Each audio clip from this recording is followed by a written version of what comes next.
চেষ্টা করছে জেনারেটর যদি লাগাইতে হয় দূরে দিতে হয় যাতে তার শব্দটা এত কাছে না আসে।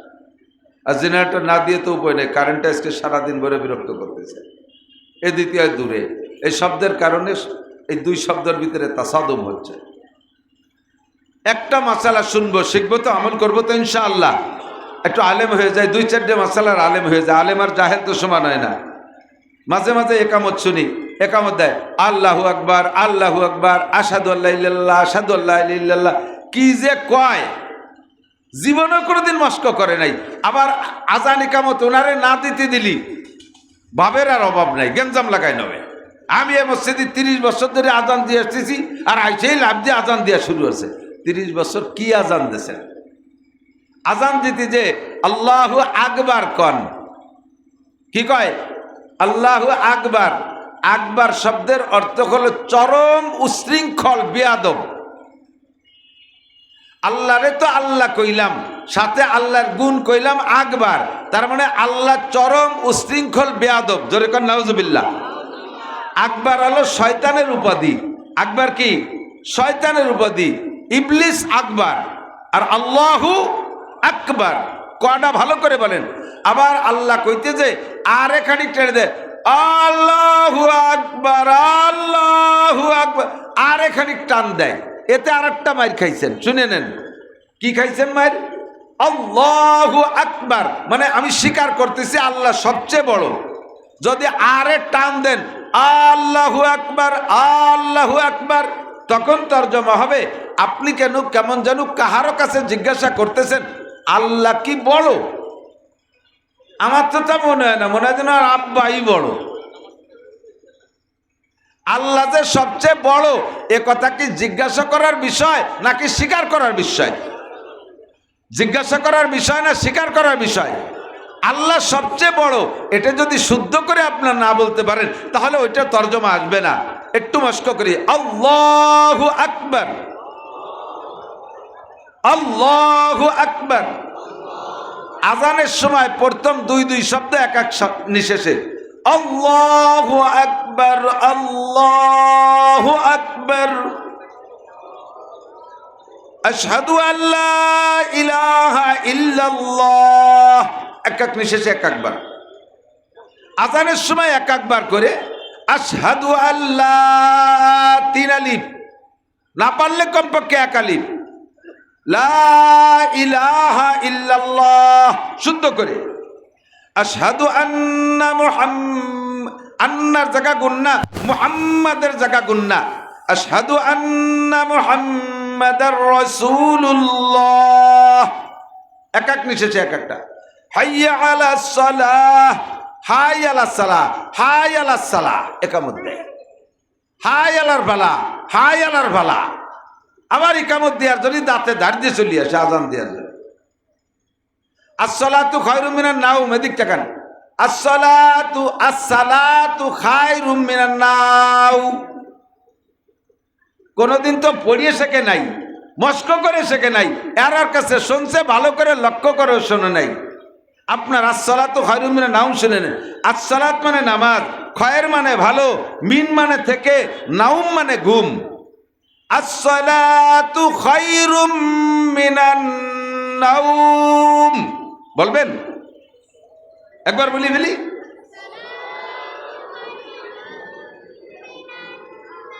কিসসা কাহিনী হাসা হাসির ওয়াজ আমি খুব ভালো জানি।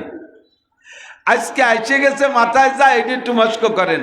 সারা জীবন ভরে কিসসা কাহিনীর ওয়াজে যে নেকি হবে, আল্লাহর কসমে আজান একামত মস্ক করে গেলেন এর সে কোটি কোটি গুণ বেশি নেকি পেয়ে যাবেন। আবার আসসালাতু খায়রুম, আসসালাতু খায়রুম মিনান নাওম।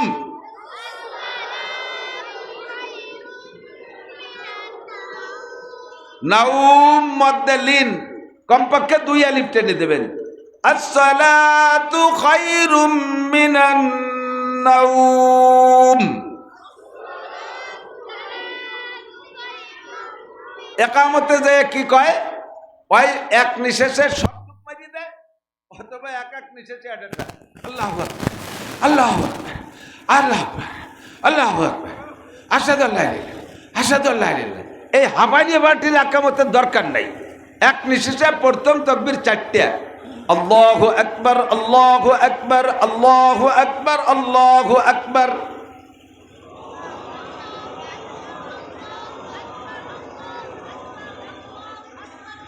এক নিঃশ্বাসে এতটুকু ভাবে বলবেন, টানবেন যাতে এক নিঃশ্বাসে 4 বার বলা যায়। এরপরে প্রত্যেক দুই এক নিঃশ্বাসে আশহাদু আল্লা ইলাহা ইল্লাল্লাহ, আশহাদু আল্লা ইলাহা ইল্লাল্লাহ।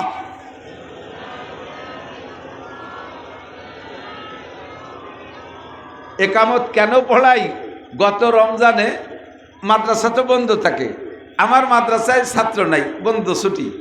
তো নামাজ পড়তে যাই রমজানে না, এমনি সময় একটা লম্বা ছুটিতে মুসল্লি একজন পাইছি, সে সব সময় আমাদের মাদ্রাসার মসজিদে নামাজ পড়ে। তো ওরে কইলাম যে একামত দে, একটু রেস্টায় বাতি যায়, ওরে কইলাম একামত দে। ও আবার ভাষে দাঁড়াইয়া আজান দিয়া শুরু হয়ে দিয়েছে। একামত দিতে কইছি, কানে হাত দিয়ে টাইনিয়ে আজান দিয়া শুরু হয়েছে। পরে থামাই দিয়ে একামত নিজে দিয়ে নিলাম। ইমাম সাহেব নিজে একামতও দিতে পারে, মুয়াজ্জিন আজানও দিতে পারে, আবার যাই একামতও নিজে দিয়ে ইমামতিও নিজে করতে পারে, তাতে দোষ নাই। যদি শুদ্ধ একামত দেনওয়ালা না পাওয়া যায় তাহলে ইমাম সাহেব নিজেই একামত দেবেন, একামত দিয়ে এরপর আপনি নামাজ পড়াবেন, তবু অশুদ্ধ একামত দিতে দেবেন না। এরপরে 4 শব্দ এক নিঃশ্বাসে, প্রত্যেক দুই শব্দ একশ্বাসে। এরপরে হাইয়া আলা সলার জায়গা যায় কি করে, হাইয়া আলা সলাতি, হাইয়া আলা সলাহ। এই হাইয়া আলা সলাতি নাই, হাইয়া আলা সলাহ, হাইয়া আলা সলাহ, হাইয়া আলাল ফালাহ, হাইয়া আলাল ফালাহ। হাইয়া আলাল না, হাইয়া আলাল ফালাহ। আসো কল্যাণের দিকে, হাইয়া মানে আসো, আলাল ফালাহ মানে কল্যাণের উপরে, তার মানে কল্যাণের দিকে। হাইয়া আলাল ফালাহ মাঝে আবার পাবলিকই পুরো নিয়ে একামত দেয়, হাইয়া আলাল ফালাহ, হাইয়া আলাল ফালাহ, মাঝে একটা হাই কই একটা গাই দেয়। এ হাইয়া আলাল ফালাহর মাঝে হাই আর একটা নাই, হাইয়া আলাল ফালাহ, হাইয়া আলাল ফালাহ। কদ কামাতিস সালাতু, কদ কামাতিস সালাহ, এরম নাকি? এই কদ কামাতিস সালাতু এরম জাকি নাই, কদ কামাতিস সালাহ, কদ কামাতিস সালাহ। এরপরে 3 শব্দ এক নিঃশেষে, আল্লাহু আকবার, আল্লাহু আকবার, লা ইলাহা ইল্লাল্লাহ।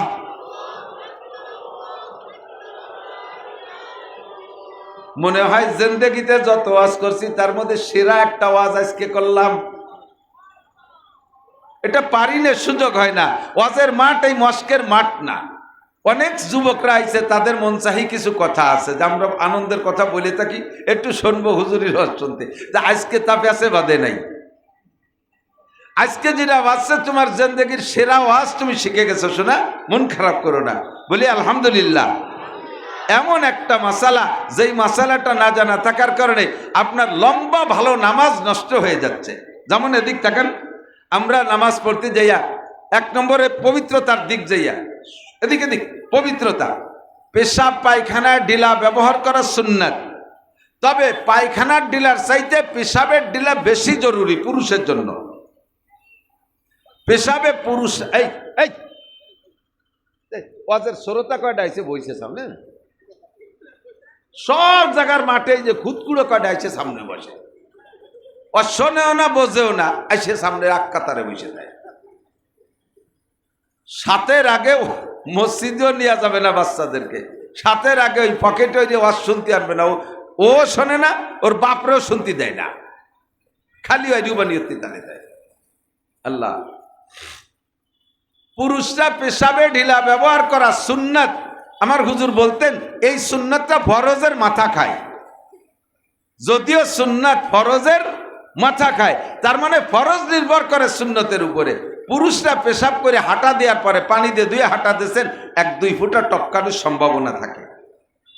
এই 1-2 ফুটা যদি ঢিলা ধরে আপনি ধরে না রাখেন, তাহলে রানে লাগবে আর কাপড়ি লাগবে, গায়ে লাগবে আর কাপড়ি লাগবে। নামাজের ফরজ 13টি।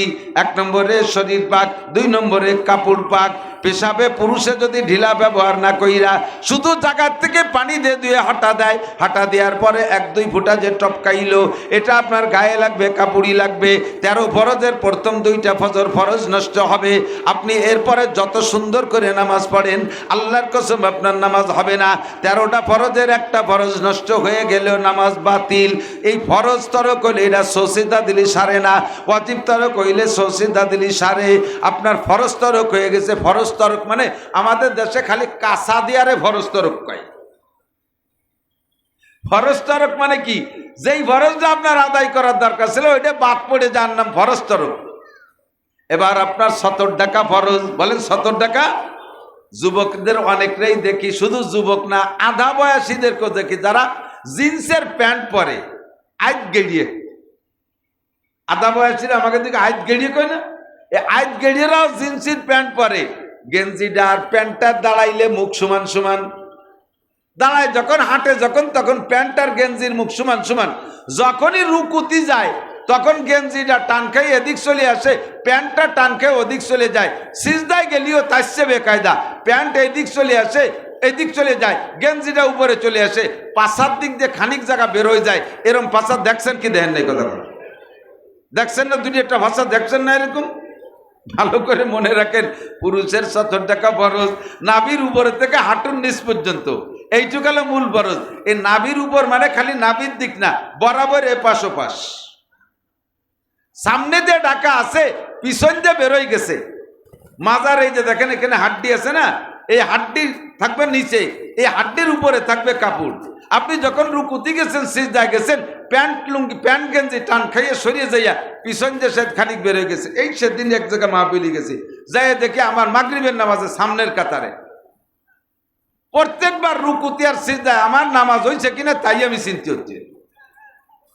রুকুতি গেলিও দেখি, সিজদায় গেলিও দেখি যে ভাষা বার হয়ে গেছে, সে শিয়ের মিয়ের সব দেখা যাচ্ছে। আর চোখ যে ঠেকাবো, চোখের স্বভাব খারাপ, যত আজাগা যাবেই যাবে, এ ঠেয়ান হয়ে যায় না। কতক্ষণ এই লোকটার ফরজ তরক হয়েছে কি হয় নাই? কথা বলেন, ফরজ তরক হয়েছে। ফরজ তরক শুধু কাঁচা দিয়ে রান বেরোনোর নাম ফরজ তরক না, পাশার দিক দিয়ে কাপড়, পাশার দিক দিয়ে গা বেরোয় যার নামও ফরজ তরক। আপনার নামাজ বাতিল হয়ে গেছে। কাপড়ের বাইরে যদি শরীরের যে অঙ্গটা ঢাকে রাখা ফরজ, এই অঙ্গ থেকে যদি সামান্যতম বের হইয়া 3 তসবিহ পরিমাণ খোলা থাকে, সুবহান রাব্বিল আযীম, সুবহান রাব্বিল আযীম, সুবহান রাব্বিল আযীম, এতটুক টাইম যদি সতর খুইলে থাকে তাহলে নামাজ বাতিল হয়ে যায়। মহিলা নামাজ পড়তেছে, ফ্যানের বাতাসে মাথার কাপড় পইড়া গেছে, অথবা কাপড় সরে যে চুলের অর্ধেকের বেশি বের হয়ে গেছে, মহিলার নামাজ বাতিল হয়ে গেছে। যদি 3 তসবিহ পরিমাণ টাইম খোলা থাকে, এই সময় আপনাকে এই 70 টাকার অনুমতি আছে। মাথার থেকে কাপড় সরে গেছে, এক হাতে দ্রুত কাপড়টা টেনে দিয়ে মাথা আটকায় ফেলতে পারবেন। আপনার যদি 70 এরকম খুলে যায়, আপনি এক হাতে সেরে নিতে পারবেন। এর একটা মাসালার দাম আপনার সারা জিন্দেগির মিঠে মিঠে ওয়াজের 1000 বছর ওয়াজের চাইতে দামি। কতক্ষণ? এবার নামাজ পড়তে যাইয়া টাকনু সোয়া প্যান্ট, এই টাকনুস থেকে খুলে দেয়। নামাজের সময় শুধু বাজাই একটু উপর টাকনু বের করে দেয়। টাকনু সোয়া শুধু নামাজের সময় হারাম না, টাকনু শুয়ে প্যান্ট পরা, লুঙ্গি পরা, জুব্ব পরা, পায়জামা পরা, এটা 24 ঘন্টা পুরুষের জন্য হারাম। নবী পাক বলেন, মান জাররা ইজারাহু বাতারা লাম ইয়ানজুরিল্লাহু ইলাইহি ইয়াউমাল কিয়ামা। যে ব্যক্তি টাকনু শুয়ে কাপড় পরবে, কিয়ামতের ময়দানে আল্লাহ পাক তার দিকে তাকাইবে না। মা আসফালা মিনাল কাবাইন, টাকনুর নিচে যেটুক কাপড় যাইবে, ওই টাকনু সহ ওইটুক জাহান্নামে যাবে, ওটুক জান্নাতে যাবে না। পায়ের টাকনুর নিচে টুক জাহান্নামে যাবে আর উপর টুক জান্নাতে যাবে, এমন তো হতে পারে না। টাকনুও যেখানে, টাকনুওয়ালাও সেখানে। কথা বলেন, এই জন্য কাপড় পরবেন এমন ভাবে যেন টাকনু না হয়। যুবকরা প্যান্ট কেটে বড়, আমার ওই জজ সাহেবকে দেখেছি, কোর্টে গেলে তো উনি প্যান্ট পরতেন, ঢিলা ঢালা প্যান্ট পরতেন, ওনার প্যান্ট টাকনুর উপরে, এই নেসপো শাক প্যান্ট। একজন ডিসি হইয়া সে যদি নেসপোশাক আধা হাঁটু প্যান্ট পরলে তার প্রমোশন ডিমোশন হয় না, তার পদমর্যাদা কমে না, তার সম্মান কমে না, বরঞ্চ হাজার উলামায়ে কিরামের জবানে তার প্রশংসা আসে। তাহলে তুমি জেনারেল লেখাপড়া শিখে কত বড় অফিসার হবা, কত বড় শিক্ষিত হবা, যে শিক্ষার কারণে তোমার টাকনুসিয়ে প্যান্ট পরতে হবে। টাকনুস থেকে উপরে প্যান্ট বানাইবা, একটু ভাজায় রাখলে হবে না, ভাজানোটা কতক্ষণ পরে খুলেও যেতে পারে। এর একটা মাসালার দাম খায়রুম মিন ইবাদাতি সিত্তিনা সানা। এরপরে নামাজে যখন দাঁড়াবেন, এদিক তাকান, ইমামের পিছনে নামাজ পড়বেন, নামাজটা সাধ্য অনুযায়ী জামাতে পড়ার চেষ্টা করব।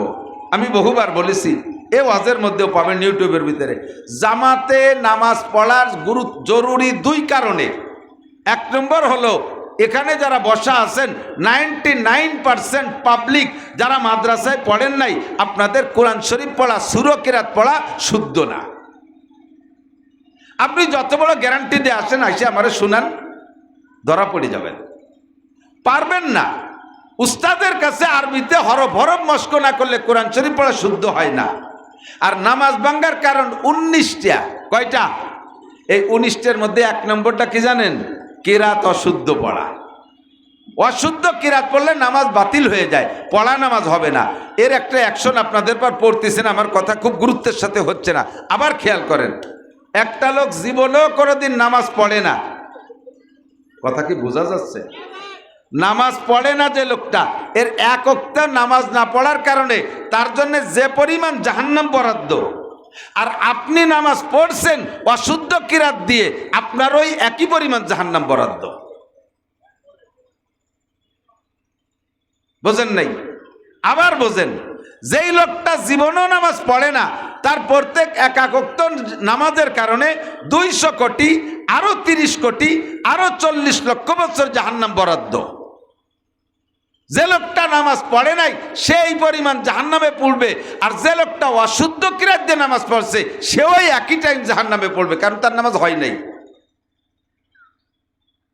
এবার আপনি আমার পর অভিযোগ করবেন, হুজুর তো দেশের কেরি নামাজ হচ্ছে না, যাও একটু বর্ত মসজিদে যাত, এবার যে জাড়ি দিলেন কেউ যাবে না। কেন? ভরিও যদি না হয় তাহলে ভরি কিলাম। আপনি এ কথা বললে মসজিদে না গেলে আমার কিচ্ছু আসে যায় না। এই যে আপনি নামাজ বাদ দিতে চলে গেলেন, আর কিয়ামতে আমার যে বলবেন, আল্লাহ আমি যাও একটু বলতাম, নাসির হুজুরির কথা বাদ দিয়ে দিছি, আমি একটু ভয় পাচ্ছি না। বরঞ্চ আমি যদি বলি, মিয়া যা পারেন পড়েন, যা পারেন পড়েন, এই বললে আপনার ভিতরে কোরআন শরীফ শুদ্ধ করে পড়ার শেখার যে একটা স্পৃহা হওয়া দরকার ছিল, এইটা ডাউন হয়ে গেল। আর আপনি শুদ্ধ করে পড়বেন না, চেষ্টাও করবেন না। কিয়ামতে যাই আল্লাহ পাক আপনাকে যখন অ্যারেস্ট করবে, তখন আপনি বলবেন, আল্লাহ আমরা তো মৌলানা নাসির সাহেবের বয়ান শুনতাম, উনি কত কথা কইছে সেগুলো আমল করছি, এই ব্যাপারে যদি একটু কঠোরতা করতো, শক্ত করে বলতো, তাহলে আমরা কোরআন শরীফ শুদ্ধ করে পড়তাম। উনি বলে গেল যে যা পারেন পড়েন, আমরা হুজুররা তো আসি, মাদ্রাসায় চাল ডাল দিয়ে একটা ব্যবস্থা করিয়ে নেব। উনি এই সাহস দেওয়ার কারণে আমাকে এই বিপদ দায়িত্ব ধরো হুজুর রে। কাজে আমি কিয়ামতের মাঠের ওই বিপদ গাড়ে নিতে রাজি না। আমি এখনো অটল, যারা অশুদ্ধ কিরাতে নামাজ পড়তেছেন, বাঁচতে চাইলে কোরআন শরীফ শুদ্ধ করা শেখেন। আইএ পাস করলেন, ইংরেজি ভালো পারলেন, অঙ্ক করলেন, অঙ্ক ভালো পারলেন, বাংলা ভালো পারেন, রবি ঠাকুরে ফেল করাই দিলেন, কাজী নজরুল ইসলামরে ফেল করাই দিলেন, বাংলা দিয়া অনেক কিছু শিখলেন, দুনিয়ার এত কিছু পারলেন, কেন কোরআন শরীফটা শুদ্ধ করে পড়া শিখলেন না? আল্লাহর কাছে জবাব দিতে পারবেন না। আল্লাহর জমিনের খানা খান, আল্লাহর জমিনে বসবাস করেন, আল্লাহর দেওয়া খাবার খান, আল্লাহর দেওয়া অক্সিজেন ব্যবহার করেন, আল্লাহর দেওয়ার পানি বাতাস ব্যবহার করেন, আল্লাহর দেয়া চন্দ্র সূর্য থেকে আলো নিচ্ছেন, আল্লাহর জমিনে লাখো নিয়ামত উপভোগ করতেছেন, কেন আপনি আল্লাহর কোরআনটা শিখলেন না? আল্লাহ পাক বলেন ওয়ারাত্তিলিল কুরআনা তারতিলা, আমরের শব্দ, আদেশ সূচক শব্দ, এর মানে হলো কোরআনকে শুদ্ধ করে শেখো, অশুদ্ধ শিখো না, শুদ্ধ করে শিখো। বহুত মৌলবী মাদ্রাসায় পড়ে মাদ্রাসার ক্লাসও শেষ করে ফেলতেছে, কোরআন শরীফটা শুদ্ধ করে পড়তে পারে না। মসজিদে যে নামাজে দাঁড়াইলে পরানটা কাঁপে, আল্লাহ কি ভর্তি কি ভরিয়ে ফেলে। সার্টিফিকেট এত বড়, টুবি দেড়া তুসু, ইংরেজি যখন কয় তখন মনে হয় যেন ইংল্যান্ড থেকে আসছে। বাংলা যে সুন্দর বলে, দেলোয়ার হোসেন সাইদি সাহেব ফেল, ওই মিজানুর রহমান আজহারিও ফেল, কাজী নজরুল ফেল, এত সুন্দর বাংলা। যখনই কোরআন শরীফ পড়ে তখন দেখা যায় যে একেবারে মহিলাকে চাইতেও খারাপ। আপনার বাঁচার দুইটা উপায় বলবো, দুইটা উপায়, এই অশুদ্ধ নামাজকে শুদ্ধ করার দুইটা উপায়। সামনে ভবিষ্যতের জন্য ইমামের পিছনে ছাড়া নামাজ পড়বো না, কমপক্ষে ফরজ নামাজ। সুন্নত নামাজ নফলের মতো। নবী পাকও মানুষ, আমিও মানুষ। নবী আমার পর উম্মত বলে মহাব্বত করে ছেড়ে দিলে দিতে পারেন, কিন্তু আল্লাহর হক ফরজ নামাজ এইটা আমি জামাতে পড়বো। জামাতে পড়লে লাভ কি? আমরা হানাফি মাযহাবের মুসল্লি। আমাদের মাযহাবের মাসআলা হলো মান কানা ফি সলাতি ইমামুন ফাকিরাতুল ইমামি লাহু কিরাতুন। যার নামাজে ইমাম আছে, যার নামাজে ইমাম আছে, ইমামের কিরাতই তার কিরাত। মুসল্লিকে কিরাত পড়া লাগবে না। তা কিরাত অশুদ্ধ হলে যে নামাজ নষ্ট হয়ে যেত, এইটা ইমামের পিছনে পড়ার কারণে সেই বিপদ থেকে বেঁচে গেলাম। কতক্ষণ? তাহলে আমার এই অশুদ্ধ কিরাতের নামাজকে শুদ্ধ বানাইতে হলে ইমামের পিছনে পড়লে আমি ওই বিপদ থেকে বেঁচে গেলাম, শুদ্ধ হয়ে গেল। এক। দুই নম্বর হলো শুদ্ধ করার জন্য কোরআন শরীফ পড়া শিখার জন্য চেষ্টা করতে হবে। নামাজ তো খালি ফরজ না, ওয়াজিব নামাজও তো বেতের নামাজ ওয়াজিব, এটা আপনার নিজের পড়া লাগবে না।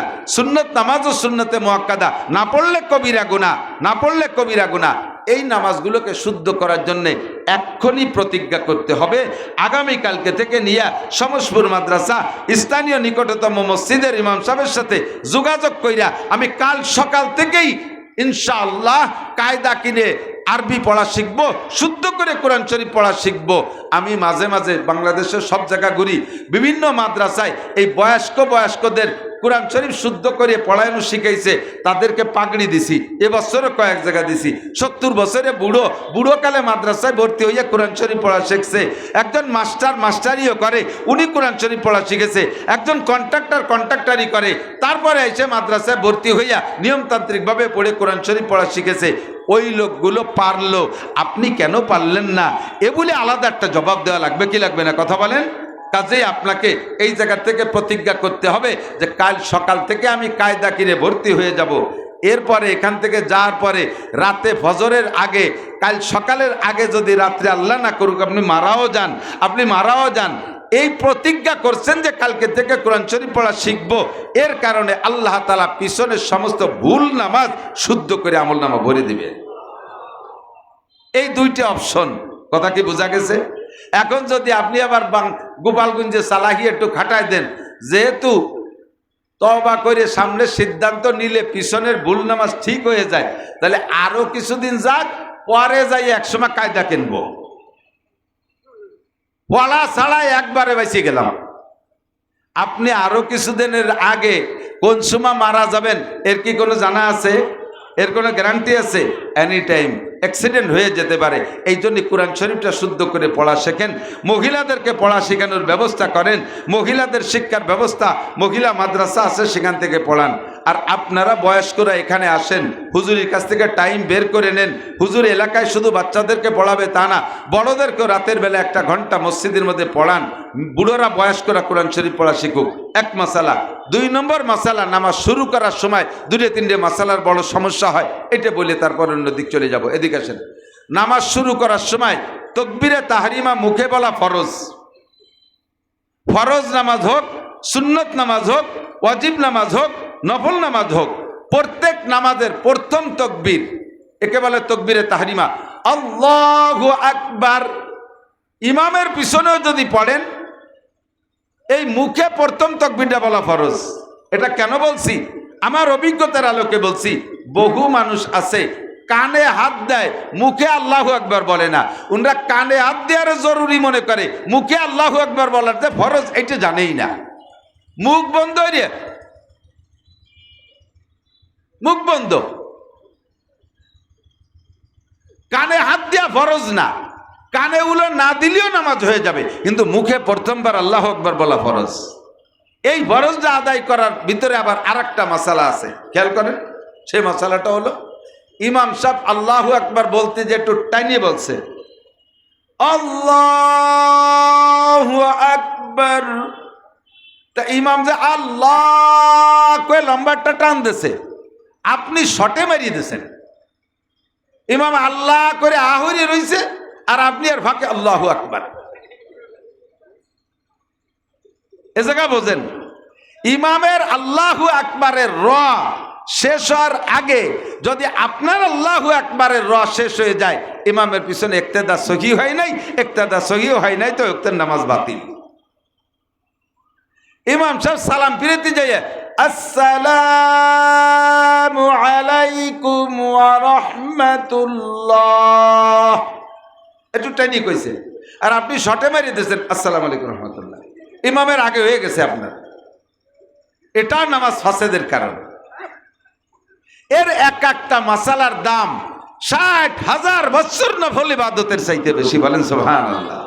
আর একটা মাসালা বলবো, আজে বাজে কথা করছি নাকি না আমি তো বুঝতে পারতেছি না, এগুলো জরুরি কিনা কথা বলেন। ইমাম সাহেবের যাইয়ে পাইছেন রুকুতি, জামাতে নামাজ পড়তে গেছেন, ইমাম সাহেবের রুকুতি পাইছেন, ইমাম রুকুতি। আপনি যাইয়া আমার দিক, আপনি যাইয়া এবার আপনার কাজ কি কি? যদি রুকু ধরতে পারেন কতক্ষণের মধ্যে রুকু, ইমাম সামি আল্লাহ কয়ে উঠবে, তো সামি আল্লাহর সা করার আগে যদি রুকুতি যায় একবার সুবহান রাব্বিল আজিম বলে সারতে পারেন, তাহলে রুকুটা পাইলেন, রুকু পাইলেন তো রাকাতটা পাইলেন, রাকাত পাইলেন তো এক রাকাতের দাম 27 রাকাত হয়ে গেল। যদি ইমাম সামি আল্লাহকে উঠতেছে আর এর মধ্যে আপনি যাচ্ছেন, আপনি রুকু পান নাই, রুকু পান নাই তো রাকাত ওইটা পান নাই, শরিক হয়ে গেছেন, ঠিক আছে, সালাম ফিরানোর পর ওই রাকাতটা আবার আপনার পড়ে নিতে হবে। এবার ইমামরা রুকুতি যাইয়া দেখলেন আপনি এ জায়গায় আপনার কাজ রয়েছে মেলাতা বাকি। এক নম্বরে দুই নম্বরে আরবিতে নিয়ত করার অভ্যাস, না হয়তো আনুসল্লাহ তাআলা সালাসা রাকাতি খামসাতি সিত্তাতি সাবাতি গুটিখানি কইয়ে ইক্তেদাইতো ভেজাইলে ইমাম আল্লাহু আকবার, এরপরে যে সানা সুবহানাকা, এত তা ভর্তি ভর্তি কি ইমাম সাহেব আপনার জন্য দেরি করবে নাকি? ইমামকে কবে যে আমি আসি, আমি তুমি আস্তে আস্তে আসো। ইমাম তার 3 বার হয়ে গেছে, উঠে চলে গেছে, আপনি ওই রুকুটা মিস করলেন এইগুলো পড়তে যাইয়া। এই রুকুতে যদি ইমামরে পান যাইয়া, তাহলে আপনি এগুলো কিচ্ছু পড়বেন না, ইন্দিয়াজাতও পড়বেন না, সানাও পড়বেন না, নাওয়াইতনও পড়বেন না। নাওয়াইতন মুখে আমি জীবনেও পড়ি না। যে ওক্তের নামাজ পড়তে মসজিদে গেছি, বাড়ির থেকে সেই ওক্তের নিয়তটা হয়ে গেছে। জানাজা সামনে দাঁড় করে কয়, এই যারা আরবিতে পারেন তারা আরবিতে পড়েন, যারা আরবিতে না পারেন বাংলায় এই কন, কিচ্ছু কোয়া লাগবে না। নিয়ত মুখে বলার কিছু না, নিয়ত মনের সংকল্প। মাইয়াত সামনে রয়েছে, বেলা 10টার সময় জানাজা পড়বেন, এ সময় কি আপনি জানাজা ভর্তি হয়েছেন না ফজরের নামাজ? কথা কয় না, জানাজা ভর্তি হয়েছেন না, তাই জানাজাই তো ভর্তি হয়েছেন, তা আবার কর দরকার কি? আপনি ভাত খাতি বসে কি ভাত খান নিয়তটা বাংলায় করা লাগে? এখন আমি এই দে ওই দে ওই দে 3-4 তরকারি দিয়ে ভাত খাবো, বিসমিল্লাহি ওয়া বারাকাতুহু, এ না করলে খাওয়া হবে না, এরকম নাকি? খাবেন তো খাবেন, নিয়ত করে বলছেন, পেট ভরে খাওয়া হয়ে গেল। নামাজের জন্য কোনো নিয়ত মুখে বলার কিছু না। সানা ওই টাইমে পড়বেন না, যাইয়ে 2টা তাকবীর দেবেন, এদিক তাকান। আবার অনেকে যে 1 তাকবীরই রুকুতি চলে যায়, 1 তাকবীরই গেলে কোনো ইমাম বলে হবে, তবে আমার ওই সন্দেহের মধ্যে দরকার নাই, খুব দ্রুত টাইমে আল্লাহু আকবার আল্লাহু আকবার, 1 তাকবীরে তাহরিমা, 2য় তাকবীরে রুকু। এই 2 তাকবীরে যে ইমাম সাহেবরে কোনো মতে রুকুতে ধরতে পারলে একটা রুকু পাইলেন তো রাকাতটা পাইলেন। এই যেই রাকাতটা ইমামের সাথে পড়বেন, ওই রাকাতটার দাম 27 গুণ বেশি। জোরে কোন সুবহানাল্লাহ। বুঝে গেছে মশালা? আর একটা মশালা না বলে পারতেছি না, বলবো।